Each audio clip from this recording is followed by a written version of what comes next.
Steps in making carbonized rice hull. Hello mga ka-agri. So ito po yung ang paraan po paano magawa ng carbonized rice hull.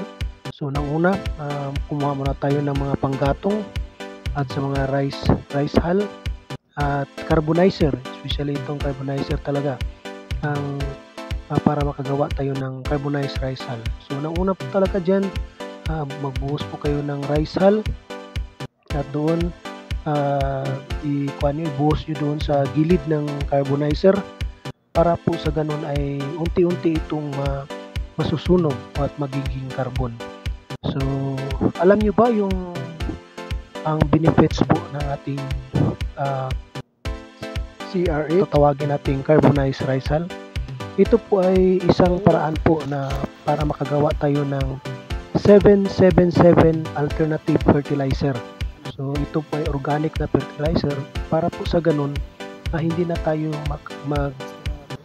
mag-fertilize ng yung mga synthetic fertilizer na nakakasira po sa ating kalusugan at sa ating environment.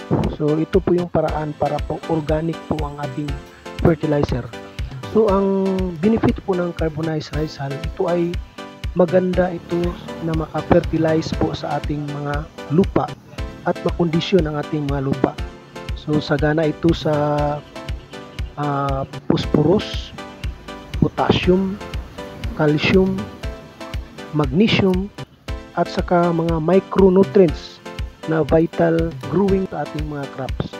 So isa na po dito ang mix the clay soil porous because of its loose composition and improve soil structure by increasing bulk density of water holding capacity. So ito siya makahold po ito ng water and also harbors good bacteria and it serve as house for microorganism.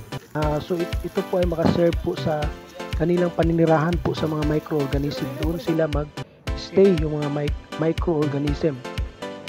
And lastly, yung carbonized rice hull is good for soil media and seed sowing and seedling propagation. So yan po talaga ay nakakatulong po ito sa ating mga garden, sa ating mga vegetable. Natapos na rin natin paggawa ang carbonized rice hull.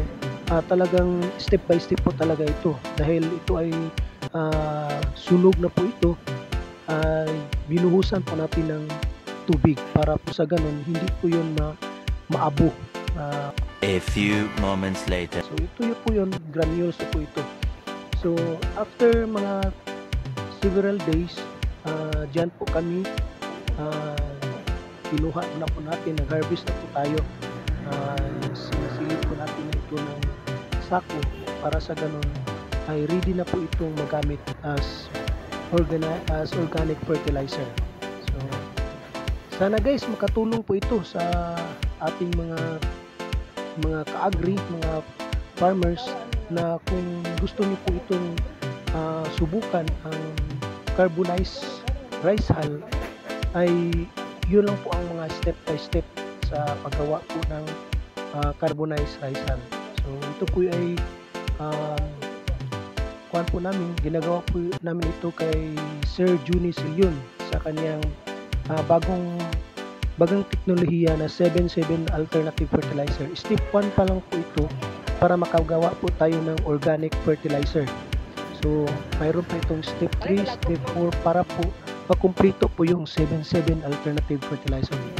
At credit ko lang po ito kay Sir Jing Clementino Isto Jr.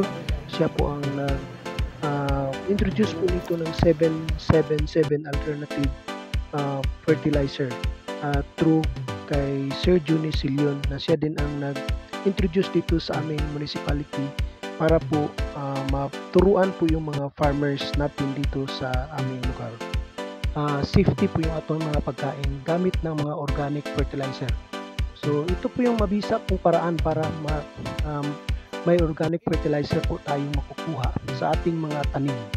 So yun lang po guys, maraming salamat sa pagpanood at paki-comment na lang, paki-share sa ating mga sa ating content para po sa ganun ay marami pong makakaalam at maka-interest po paggamit po ng mga organic fertilizer. So, yan lang po at maraming salamat. God bless us all.